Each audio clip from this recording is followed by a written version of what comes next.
తరాలకు నిజమైన మార్గదర్శకుడు, సాంకేతికతకు సంకేతం, అభివృద్ధికి సంకల్పం, యువ నాయకుడు శ్రీ నారా లోకేష్ గారు ఇక్కడ మన ముందర ఉన్నారు. మీ కరతాళ ధ్వనులతోటికి ఆయన హార్దిక స్వాగతం పలుకుతున్నాము. యుఎస్ఏలో తెలుగు వారందరి ఆత్మీయ రాజధాని, అమెరికాలోని మన అమరావతి డల్లాస్ కి లోకేష్ బాబు గారికి హార్దిక స్వాగతం పలుకుతున్నాము.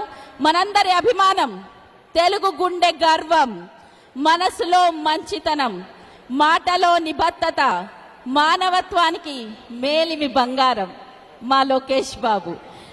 Put your hands together, ladies and gentlemen, in a pride, with lots of adoration for Lokesh Garu. Thank you so much. Lokesh Garu, this is for you. For the mass class leader that you are. Thank you so much for leading us. Thank you. ఇప్పుడు ఎన్టీఆర్ గారి నివాళులు అర్పించడానికి దయచేసి మీరు హారాన్ని అర్పించవలసిందిగా కోరుతున్నాము.